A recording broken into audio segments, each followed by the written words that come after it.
in association with Combat Sport Collective, clothing for those who love combat sports.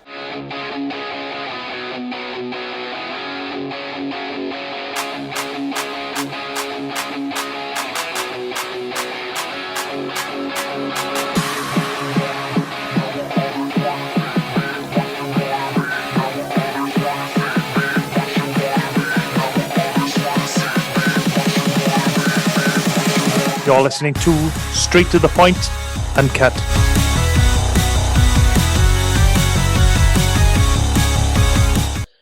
Hello everybody and welcome to Straight to the Point, Uncut.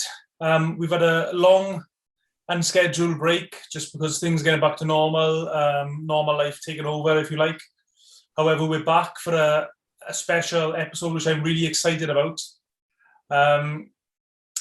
A mutual friend put me in contact with Neil Hewitt, who was a Falkland Islander, was on the Falkland Islands when the islands got invaded almost 40 years ago today. And so when there was a potential chance to interview Neil about his experiences, well, I was so excited. I mean, I'm excited to do this interview. So I spoke to plenty of soldiers who were at the Falklands and sailors, but this is the first time I ever actually spoke to a civilian. So, Neil, thanks for coming on the show, mate, and giving up some of your time this evening. No problem at all. But just before we start, do you want to just give us a little bit of background information about yourself in, say, the months prior to the Falklands War? Yeah, that's no problem at all. Throughout my childhood, there was always sort of in the back of my mind that the Argentinians would take over one day. They were always there. Basically, I remember them having the fuel contract. They also had all the flights coming into the Falklands. I believe that agreement was in 1974. So slowly but surely they were taking over, but by peaceful means, really. There was always a lot of my parents were very anti them, and I was very anti them, and it's all based on fear. So I suppose it really started hotting up in around sort of February, March '82. I heard about the scrap merchants who went to South Georgia. They were they're alleged scrap merchants, but I think everybody knows now they were naval divers, or part of a naval task force for the Argentine Navy. And I could feel things weren't right, and there was a lot of tension around. And we had a sort of a platoon of Royal Marines there, and I could see there was a lot more activity with them. They were getting more and more jumpy. Sorry to interrupt you, Neil. Could you just tell us what daily life was like for a Falkland Islander back in the early 80s prior to the conflict? It was a very, very simple life, Ciaran. I would always go to the farms, my auntie's farm, a place called Brookfield, which is just outside Port Stanley. And I'd spend happy weeks in the summertime gathering sheep, just working on the farm. And my aunt Trudy was just as a side issue, she led the 3-power into Longdon. She walked in front of them in the dark with a pair of white gloves so they could see where to go. And the major of the 3-power gave her some morphine in case her leg was blown off, and she managed to lead them into battle. So Trudy come into her own later on, but she was a very kind person, and I learned a lot from her. And I suppose it was like a lot of young lads. I was mad on football, so I used to play football every Saturday. I wasn't very good, but I tried. And I was at school was quite happy. We had a sort of small classes, and we knew everyone, and we all felt really safe. You got a lot of old people used to be on the way to my school, and I used to have like 7 grandmothers on the way to school, and they would watch out for me. You dare not dare not go to school because you'd be rumbled pretty quickly. So life was pretty serene, really. I had. Did you feel that? Did you think that you were different to any other children? Or were you aware or conscious of the fact that other children didn't live necessarily on an island, 8,000 miles or so away from where they consider home or the nationality they are? Was that something you were conscious of? I think so. I always had a yearning to meet. We had some kids from abroad. We had some come in from England, and like contract officers' children, and I made friends with them, and they'd tell me all about England. And I thought England or the UK was a really exciting place compared to where I was, and I suppose I felt a little bit isolated, really, because I heard of them having swimming pools and cinemas and stuff like that. We had none of that. In fact, well, we did have a cinema on a Sunday showing old films, and I'd always go every Sunday. It was one of my favourite things to do, was go and watch black and white films. So yeah, it was. I felt isolated, but not too isolated, if you know what I mean. I always knew I'd come to England and live eventually, because I kind of, I suppose I had itchy feet from an early age, personally. Are your family from England or the UK? Were you close relatives? No, they're all Falkland Islanders. My mother was, in fact, my mother's grandfather came from the Isle of Harris, just obviously off Scotland, and they came down in the 1800s, and I think her grandmother came from Stranraer or somewhere like that. But I think my father's family come down to the Falklands. There's not that many Hewitts in the Falklands. There's only a couple of families, but they come down in the late 1800s. So yeah, that's about as far as I can trace my family back, really. I've made it. I'm going to try and try and discover a bit more about the my Isle of Harris family. They're called the Morrisons, but I'm told there's loads of Morrisons on Harris Island. So it's mainly Morrisons and MacLeods. So that should be a worthwhile undertaking when I get around to it. So I think that's given all our listeners and viewers a bit of a background about yourself and what things were like in the Falklands in the early 80s. I think I'm right in saying that in 1982, April 1982, you were 12 years old. Yeah, I was 12 I was about 12 and a half. It's always very important when you're a kid, isn't it, the half? And it was, yes, I was, it was just coming into teenage years. So I was told by a psychologist it's probably one of the worst ages you can have for witnessing war, because you're old enough to know what's going on and young enough not to do anything about it. Yeah. So at what stage, I know you mentioned earlier that you always felt a bit of threat from Argentina, or you felt conscious of their presence, not too far away. But when were you aware, or if you were aware, that there was a real danger of an invasion? I think the day before, the evening before. That shot.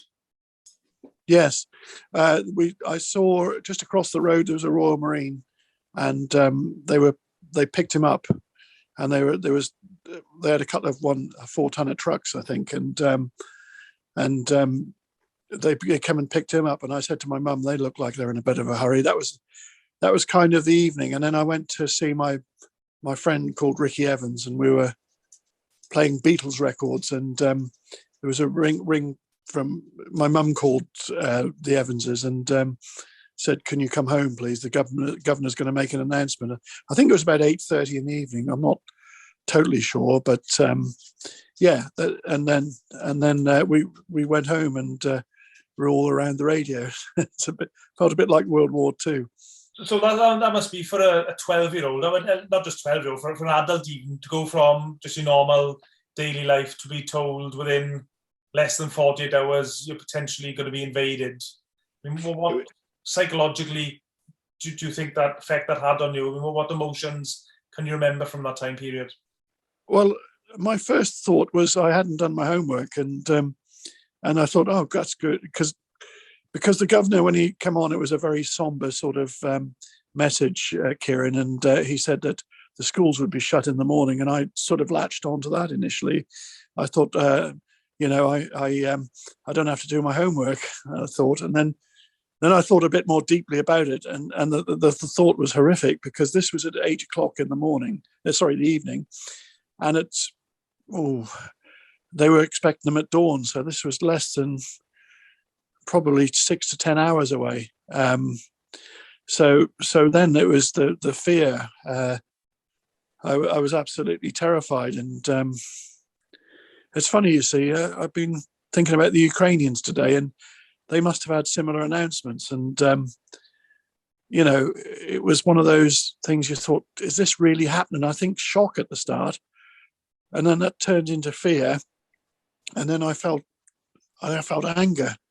How dare they come and invade us, and this is our land, and they've got no business with it, and all this type of stuff. And then, sorry. Go on. And then it turned into acceptance, I think. I thought, it's going to happen. So, yeah. You mentioned fear, which I guess is probably the most natural instinct to feel when you feel your country's going to be invaded. But what did you actually fear from the Argentinians? Did you feel fear physical danger, or was it just the unknown? Or did you think they were going to take some sort of revenge against you personally as Falkland Islanders, or was it just the total unknown of the whole thing? I think it's a mixture of all that you said, really. It's a mixture of the total unknown. There's a fear of being wounded or killed in the battle, in being caught in the crossfire. And at that time, we were what's called British subjects. So we had no right of abode more than 6 months in the UK. So I thought I didn't know what was going to happen at that point. I thought we were going to be permanent Argentine citizens. And anybody who remembers the human rights records back in the 70s and 80s of Argentina, they were not good. They were chucking people out of Hercules and all that type of stuff. So I feared their junta. It was a military right-wing junta. And, I had read a bit about Argentina, and I kind of knew what was coming on that front. So tell us about the invasion itself and what you can remember from the day, the 2nd of April, I think I'm right in saying. Yeah, I'd gone to bed about 11 o'clock the night before, and I hadn't slept all that well. I kept waking up thinking, oh, it's quiet, it's still quiet. And I think I heard the first shots at about 6:30 in the morning. They seemed pretty distant at the time. I learned that was probably Moody Brook when the Argentine commandos stormed Moody Brook, where the Marines were based, which was empty.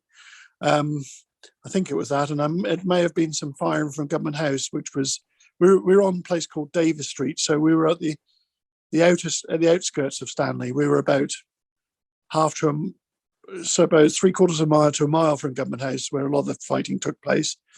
But Davis Street was on the outer bit where the Argentinians come into the town from the direction of the York Bay and places like that, and the airport.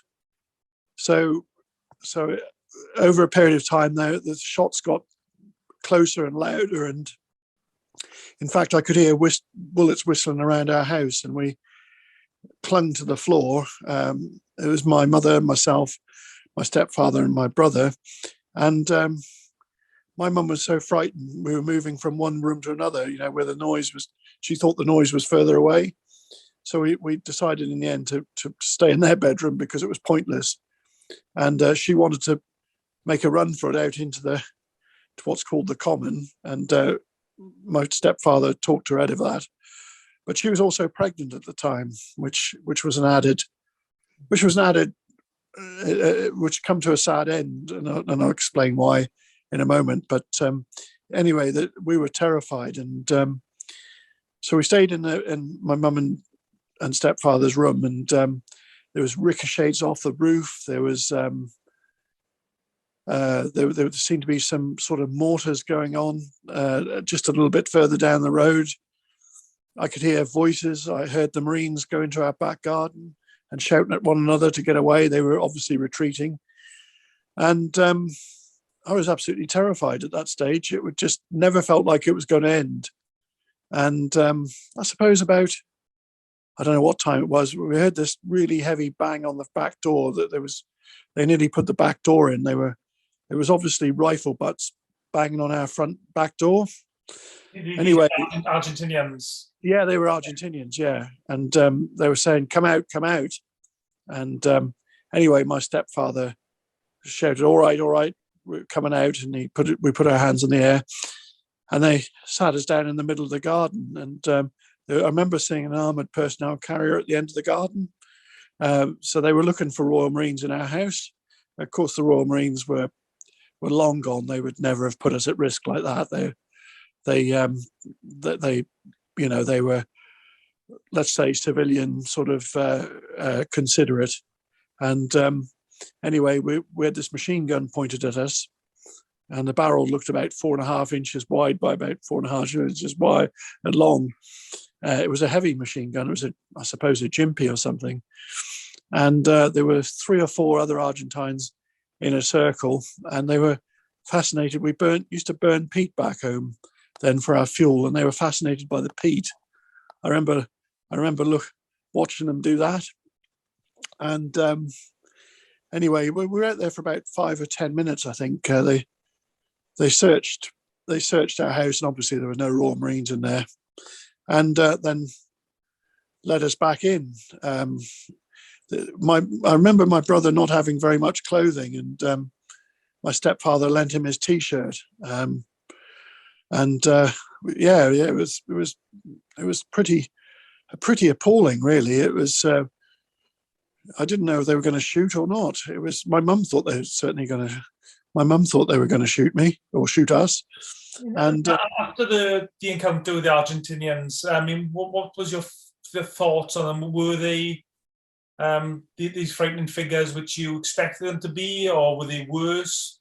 Or were they, I mean, I don't know how old the ones who went in your house were, but I know a lot of the Argentinians were conscripts. But I guess the first lot in were the more seasoned soldiers, I would have presumed. I think they weren't all that old, but they weren't all that young either. I'd say like late teens, early 20s. And there was an officer there who was probably about 30. I think that was their regular forces. So you know, they weren't young. I'm not sure whether they were seasoned or not, but they certainly were. I think they're Marines or something. So they were, in some ways, once we went inside, they let us back inside. I don't think they were any better or any worse than I expected them to be, really. They were pretty aggressive, but not, they were jumpy, but not trigger happy. So we were lucky in some respects. So, yeah. And as a 12-year-old who's just had his country or his island invaded, his house occupied or temporarily occupied and searched, I mean, this must have been a horrific event for you personally. Yeah, it was. We had to stay inside the house all day, and I just thought to myself, God, you know, this is terrible. You know, I don't know what's going to happen to us. We didn't know at that point whether the British were going to come to the Falklands and rescue us. And there's a lot of those types of thoughts happening. I was worried about my mum. She was pregnant, and I was worried about my brother, and my sister was in the UK, and I just thought, well, I just don't know what's going to happen. And there was those types of thoughts. I didn't find it to any degree exciting. I was just I think boredom was another thing. Being sat in a house we were used to a lot of freedom in those days, and we was just sat inside our house, and we just left there with our thoughts, I think. And I suppose for people, maybe youngsters who are listening to this podcast or on YouTube, of course, back then there was no internet. So you probably was getting information or accurate information difficult at the time.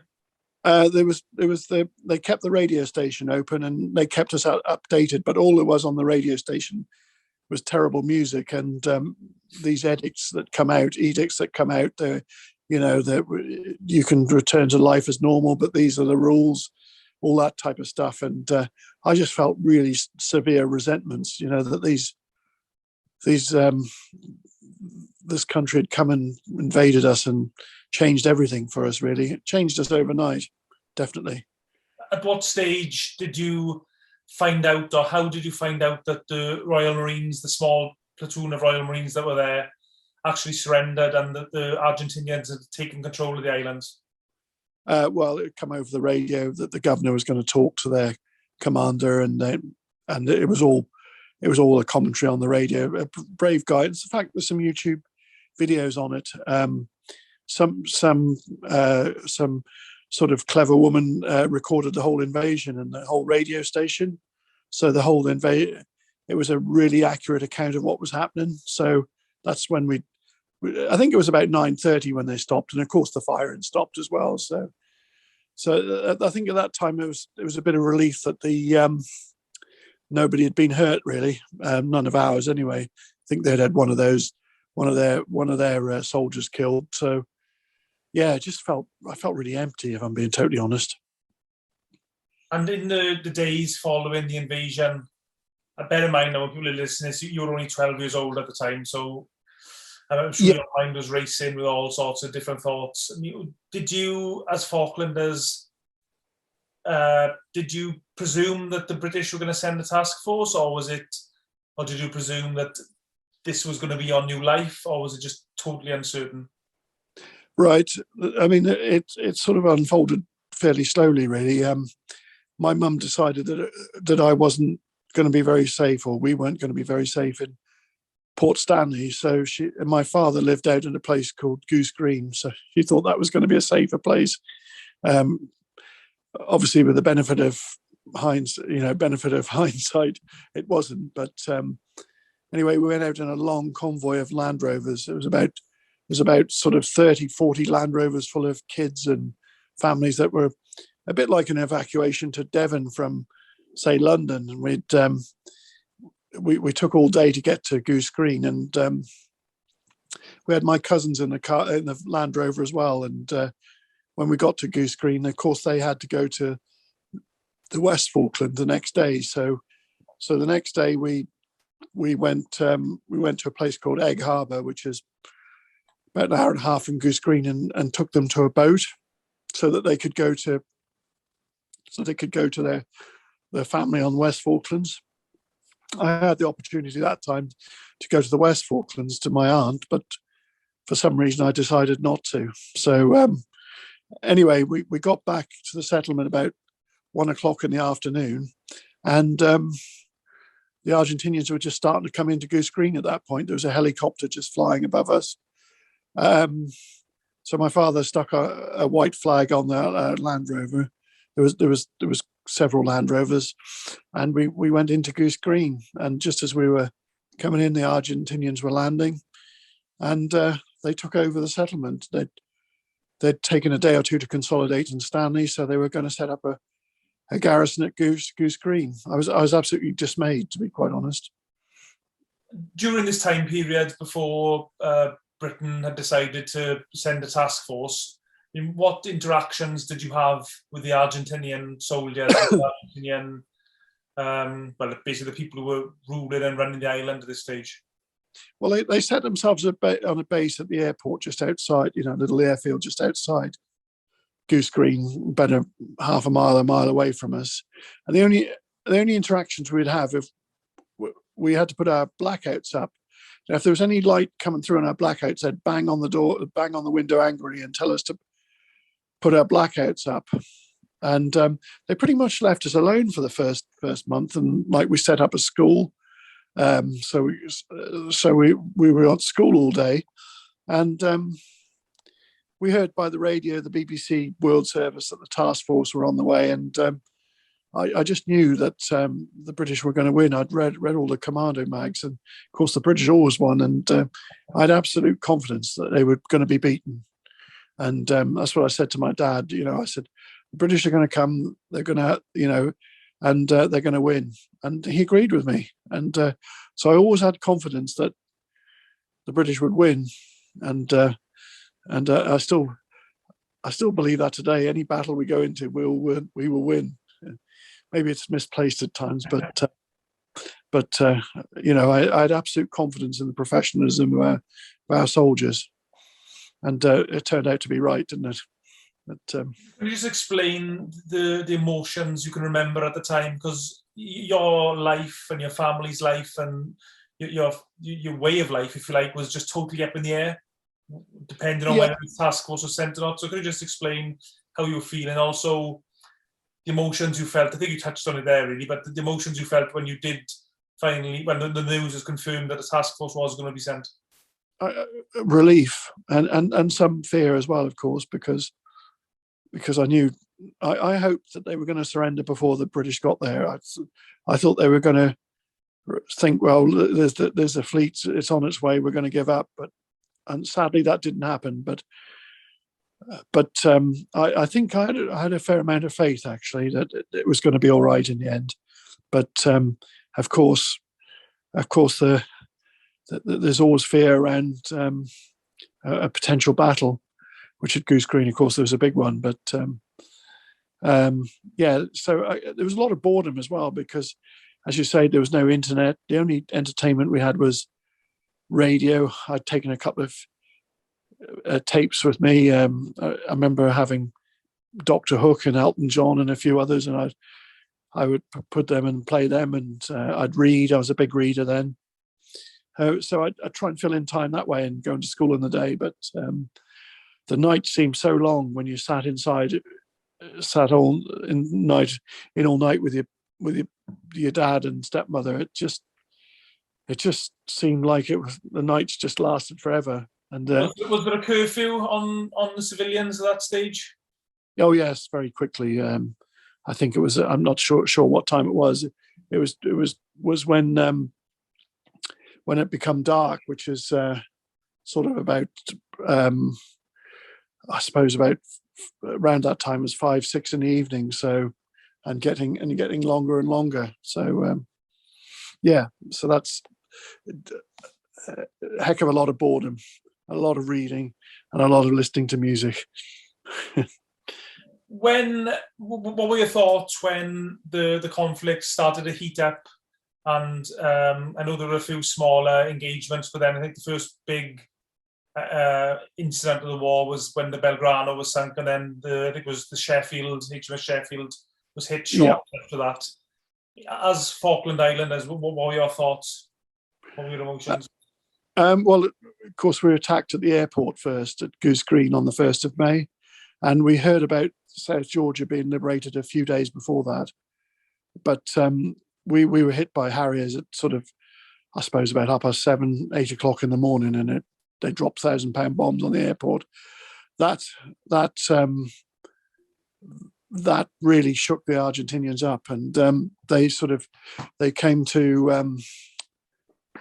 into the settlement then and told us we had to go to a meeting in Goose Green Hall, which is like a village hall, and they left us in there, and there was nothing much to eat for that day and the next day. I think we had about a quarter of a Mars bar and a cracker with some spam in it, and we didn't know what was happening. There's 114 of us all locked into Goose Green Hall. And what was your reaction to a bomb being dropped in or near your vicinity?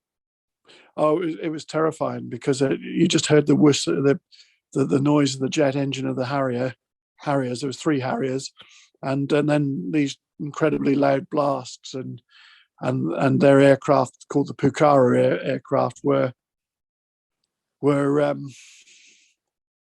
what's the word? They were like in the air, on fire. So it was spectacular in lots of ways, but also very frightening. There was smoke everywhere, flames everywhere, big bangs of aircraft blowing up, their fuel tanks blowing up. So it was an incredible spectacle. But in lots of ways, I thought, good. They've got to, they've been attacked. And anyway, that kind of euphoria was a little bit short-lived. But I think that was one of the scariest moments for me in the war. Did you fear for your life at that stage? Were the people around you thinking that this could be it? We could get killed here.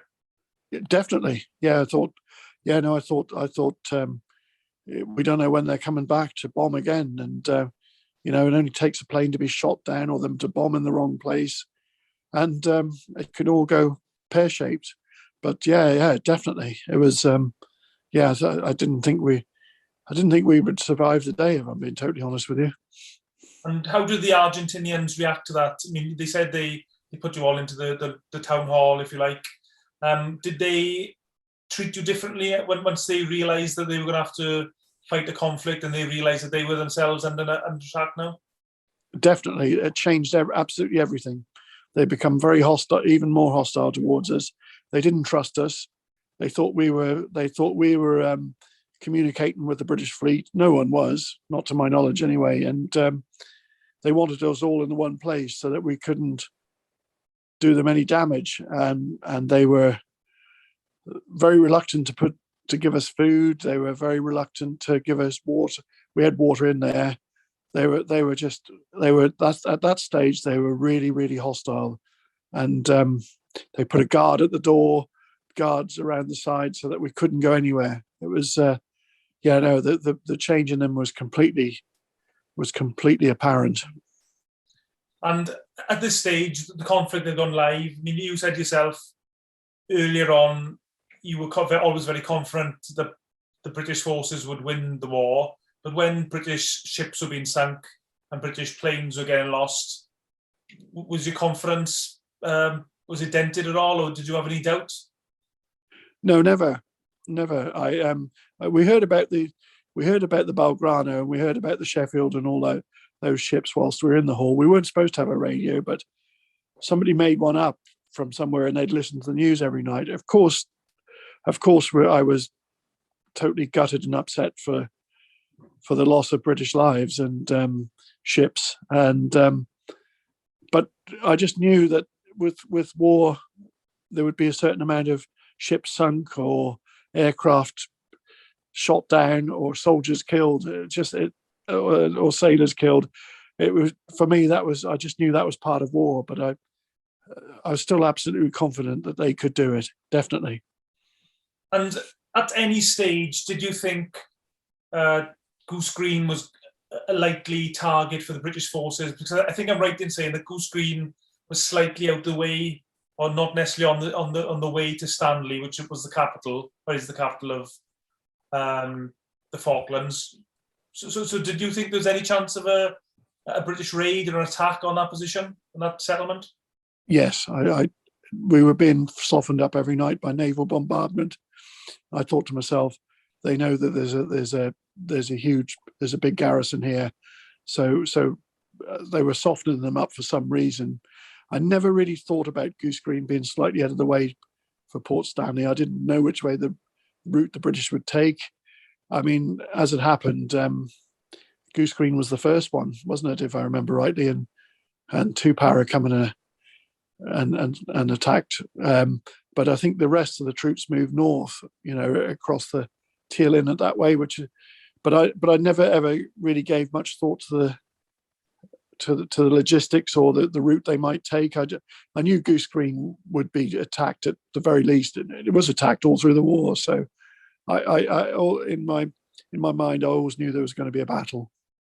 What was the Argentinian soldiers' morale like during this period? Because a lot has been made since the Falklands conflict that the Argentinians were, to a certain degree, just abandoned by their more senior officers, and they weren't getting supplied, they weren't getting food or shelter and that type of thing. But from your personal experience, what were the Argentinian soldiers? I think there's quite a lot of airmen in Goose Green as well.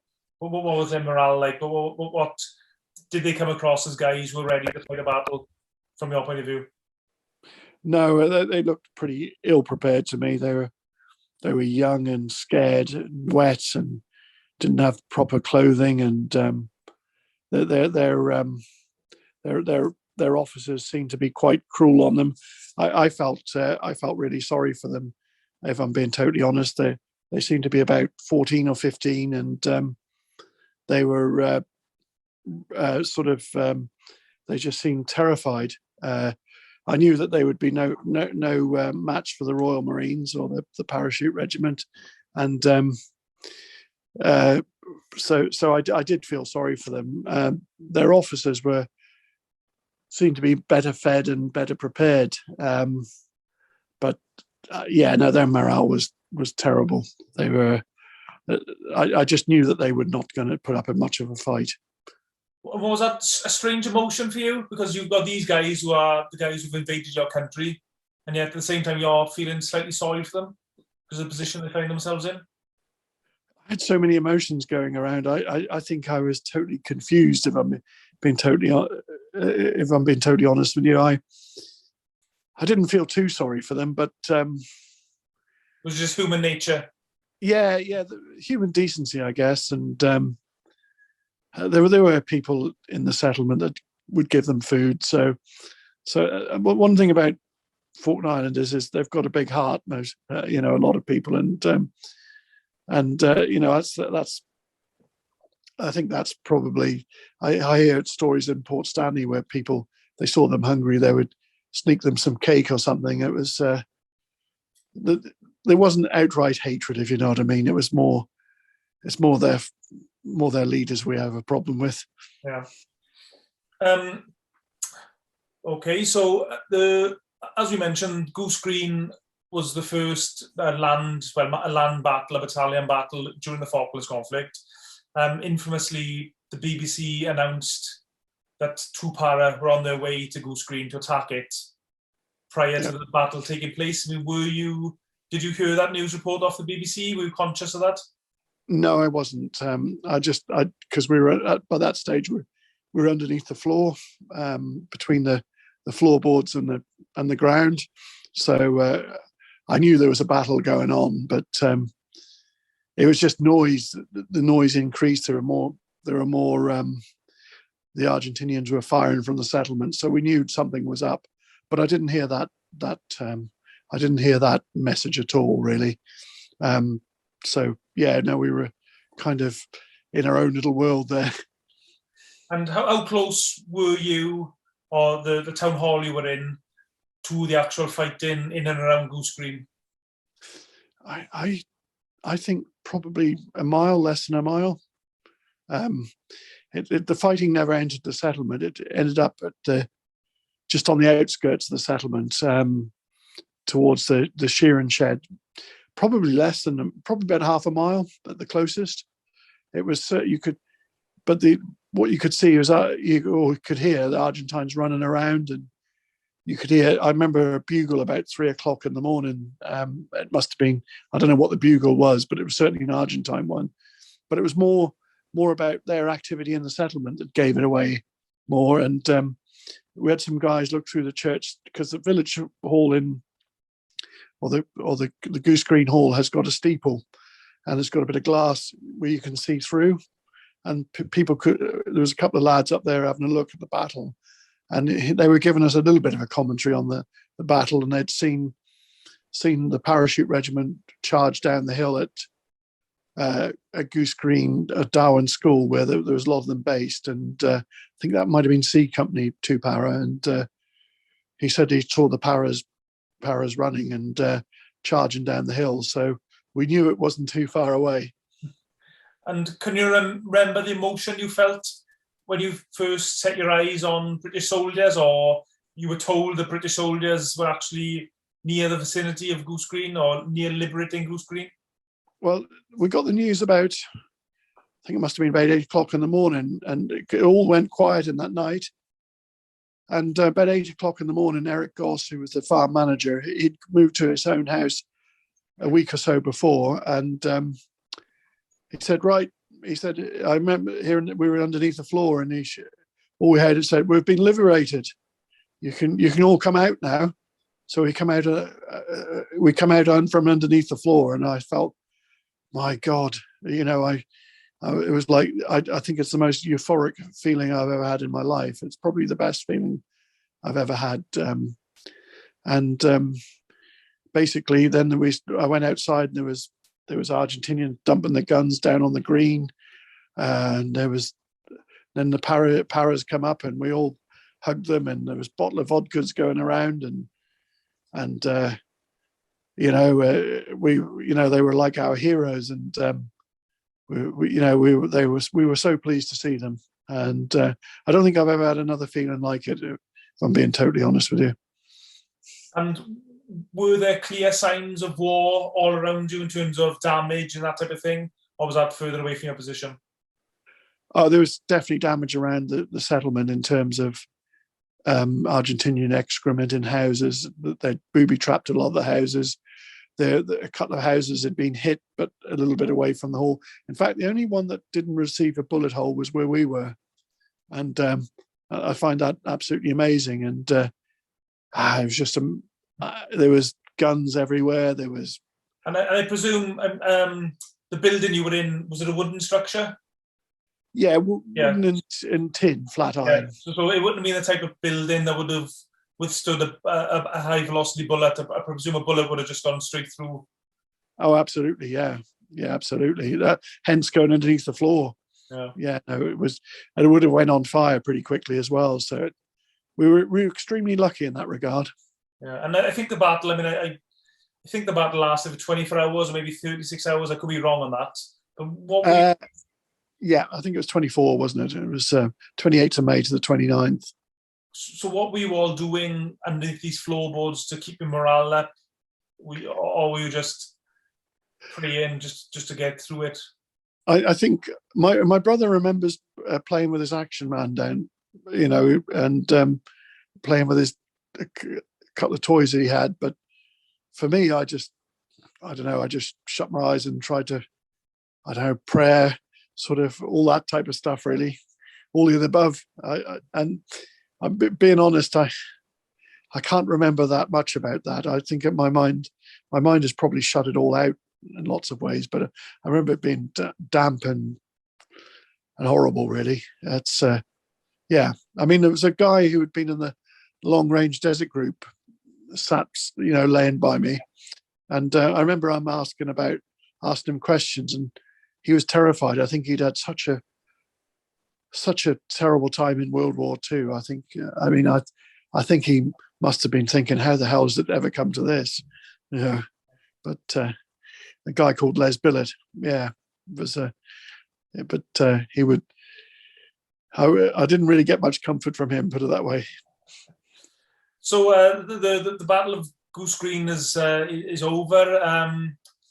Did the Argentinian POWs, did they stay within the area, or were they moved from the area following the battle? They stayed there for a little while. I can't remember when they left, but I think a day or two after the surrender, they were clearing ammunition, and there was an accident where a couple of them got blown up, and I remember that incident quite well because we'd lived in the cookhouse where we cooked for single men. They'd set up a hospital there. 16 field ambulance had set up a hospital there. I don't know if they're still in existence, but anyway, they brought the Argentinians there and up there, and they were in a terrible state. I didn't see them. I remember looking through the tin in the fence, and this army chap said, "Look, don't look through there. You might not ever recover from what you see." Words to that effect. So I took his advice, luckily, but that was a terrible incident.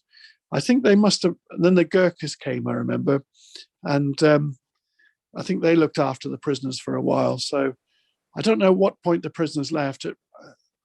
I've got a funny feeling they might have been there for a week or more.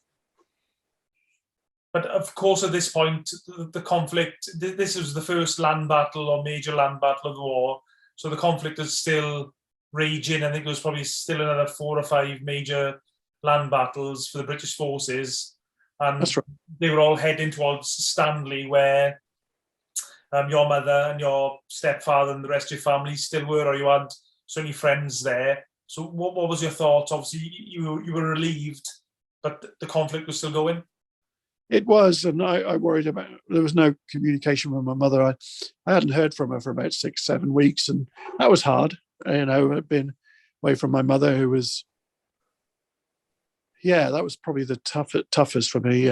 She'd actually heard that there were 30 people killed at Goose Green, and apparently she nearly lost her mind over it. It was terrible. But one thing I do remember is the 8th of June. I think it was the 8th of June. It was the attack on Sir Galahad and Sir Tristram, and we were, I suppose, about 30 miles up the coast. But I remember there was a small landing craft at Goose Green, and I spoke to the guy, a chap called Brian Johnson, and he lifted me onto the landing craft to have a look. So I had a look. Well, it was just quite exciting for a kid anyway. He put me back up onto the jetty, and I learned later that day that LSL was sunk, and all the Marines, I think all the Marines on board were killed. And it's a little known incident. But anyway, I'd heard also that Sir Galahad had been bombed, but obviously didn't see it or hear it. But I remember feeling really sad when I heard about those attacks. Yeah, that was my next the battle I'd heard about. And as the battle moved closer to Stanley, I presume you were. I mean, you said you were confident the British were always going to win. I mean, did your confidence waver at any point? Not at all. Not at all. In fact, I'd seen how they'd taken Goose Green. I thought, well, they're going to get a right hammering in Stanley. So I never lost confidence once. I was worried that people would be killed, of course, in Stanley, like my mother, and friends and things. But I never, for one moment, thought we were going to lose. And can you remember the day or the moment when you found out that the Argentinians had actually surrendered? I did, yes.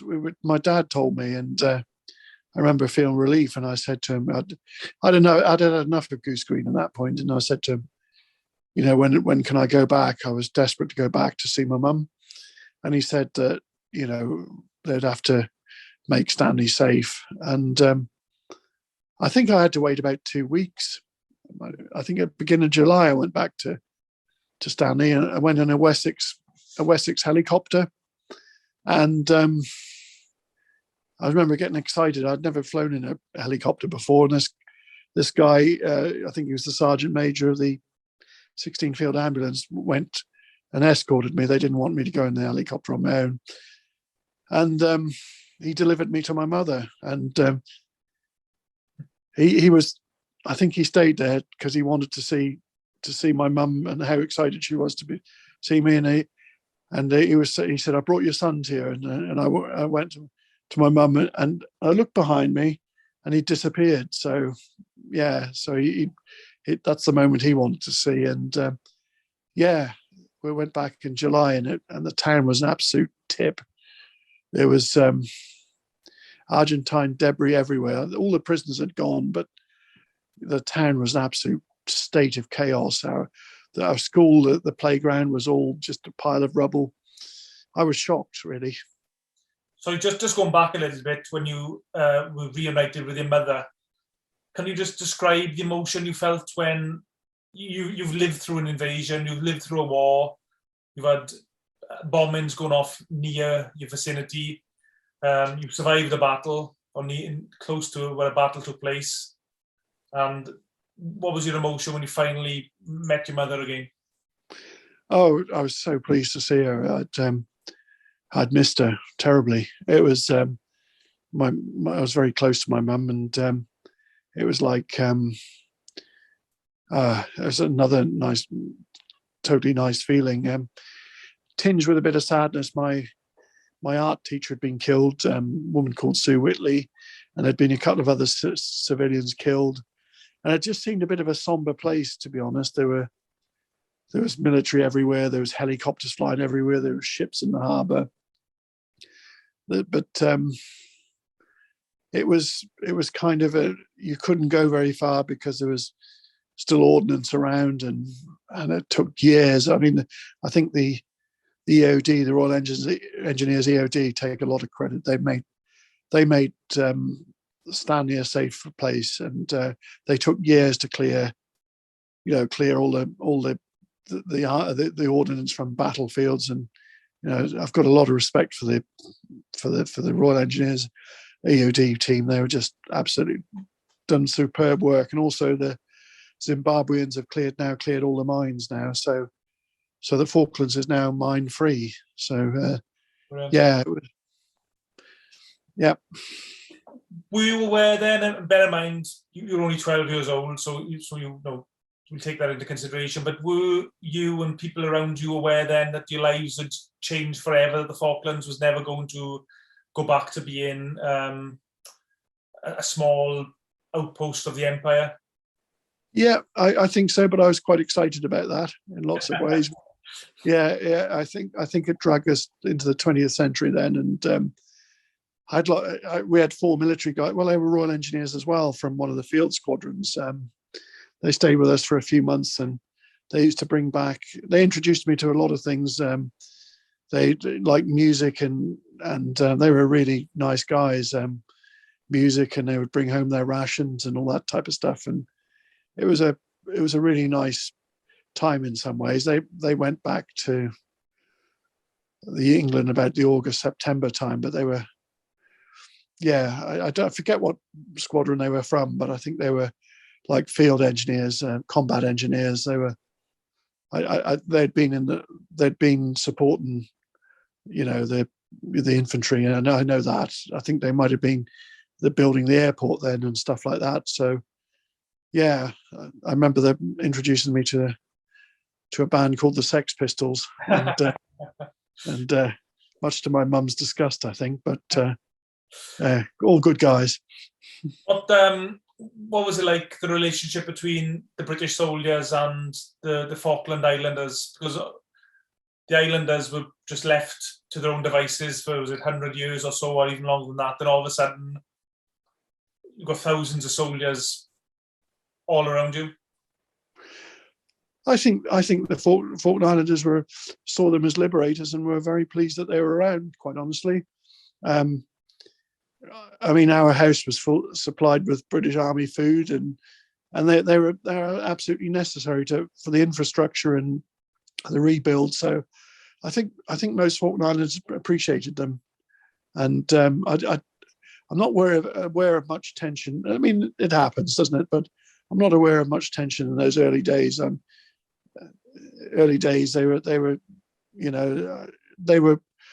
were all pleased to see them, and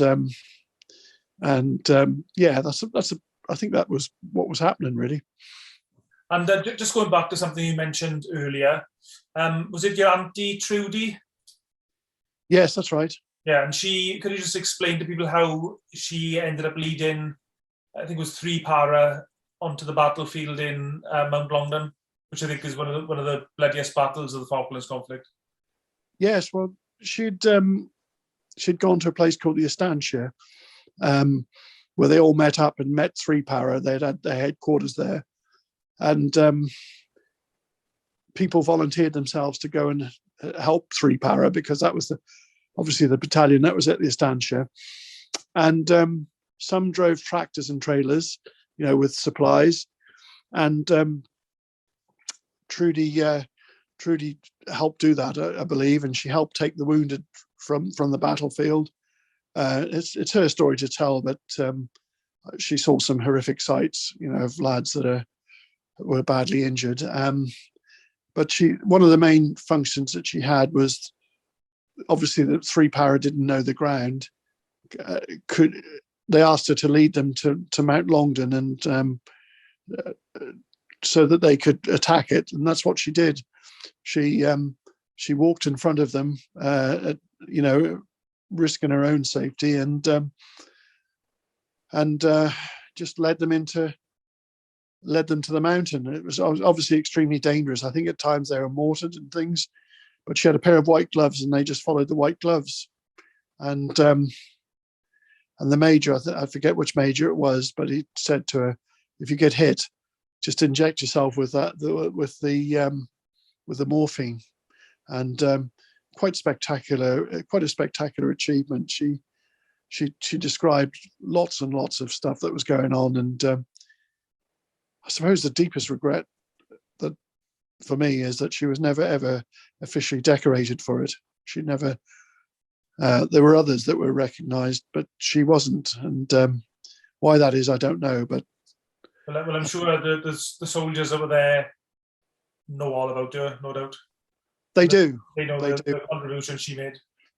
They do, and whenever the paras go back and look at Mount Longdon, she meets them at the peak of Longdon, gives them a bit of a talk, and then gives them a couple of beers each. So that's recognition enough, isn't it? Extremely brave woman. So following the conflict in the years following, if you like, I mean, how did your life change because of the invasion and the liberation? Well, sadly, because of the war, my mum lost a baby, and that was a very sad year, 82, and it was terrible. But the place itself, I mean, I haven't lived there really for any length of time since 1988, but I mean, we've got there's television now, there's internet, there's a flight in. The town has, I think, grown about 3 times to what it was. New schools, new hospital, fisheries that brings in so much revenue. It's unrecognisable from what was in 82. The population in 82 was dwindling, but now it's just gone from strength to strength.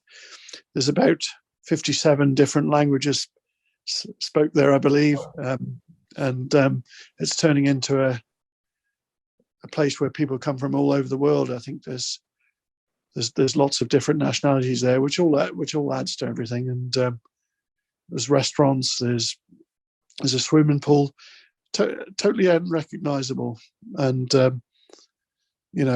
everybody there is grateful what's been done. And what would you say is the relationship between the Falkland Islanders and Argentina now? Do Argentinian people visit the islands to pay their respects, their dead, and that type of thing? They do, and most people. There's still a lot of resentment there. It's mainly around their foreign policy. I think they've got quite a radical sort of government in there now, and there's still a lot of resentment around. They still claim the place, of course, and they still do some nasty things, like we've had a aircraft link going through there, and at a moment's notice they'll say that you can't go through there and all that type of stuff, and basically their jets will come right at the edge of the exclusion zone. But the Argentinians have been able to visit their graves, and that's got to be a good thing. But it's been so long since I've lived there. I think there are now a few Argentinians who live and work there. So I don't know. I can't see the attitudes changing very much while they claim the place. Simple. And as you've already mentioned, you left the Falklands in 1988. I think you mentioned. Yeah. Why did you decide to leave the islands? Basically, I wanted. I left for Bristol and get a bit of a nightlife, and I've stayed. As simple as that. Yeah. And I mean, I worked for a couple of times in the Falklands for a couple of years, but circumstances have always brought me back here to the UK, really. And you're a proud Falklands Islander. Would you? What reaction do you get from people when you tell them where you're from? It's always of interest. They always ask me about the war, but I try and tell people there's more to the Falklands than the war. There's a wonderful wildlife down there, wonderful walking. It's a beautiful island. It's got lovely beaches. The people are forward-looking. I think in some ways it's good that we remember the war, and we do every year. But I think we've got to remember that, the Falklands, as I said, is not just about war. It's about how the place develops and the really good education and facilities now, and and it's also the gateway to Antarctica as well, isn't it? So yeah, it's got a lot going for it, and people always think about the weather being really cold and wet, and a lot of the time it is, but you've got to remember that those Wales. Well, it's probably worse than weather in Wales, but in terms of the weather, it was in the winter when the war was, so that's what people see. So the wind is the big thing there. It's a strong wind, blows through a lot of the time. And just bringing things up to date, as we speak now, the Russian invasion of Ukraine is taking place. As someone who's lived through an invasion, I mean, does that bring home the memories from 1982 for you? It does, but what I've got to remember, it happened to me 40 years ago, and those poor people are going through it now. And I mean, in terms of destruction, it's a lot.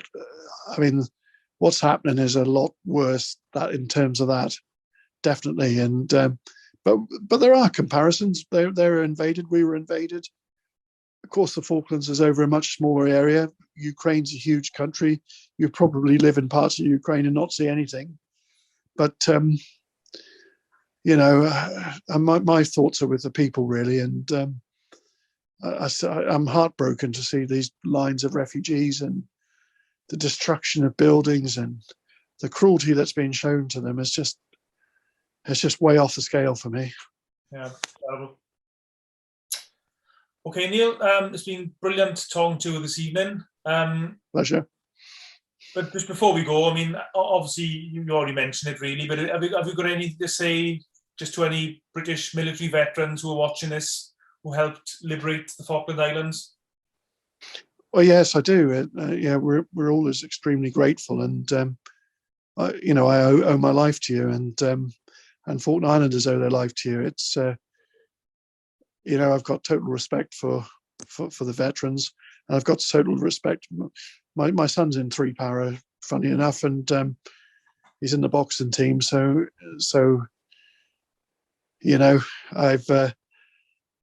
I've still got a lot of love for the British military, and always will have.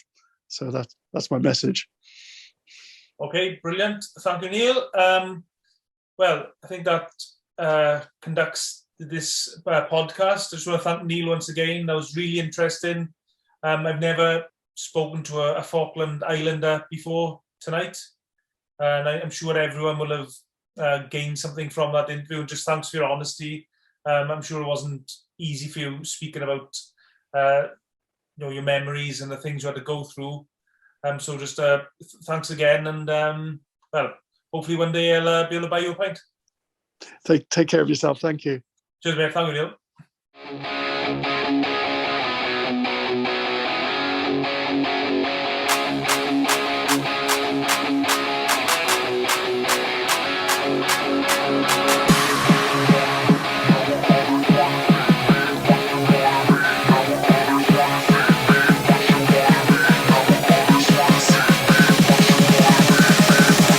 You're listening to Straight to the Point, Uncut.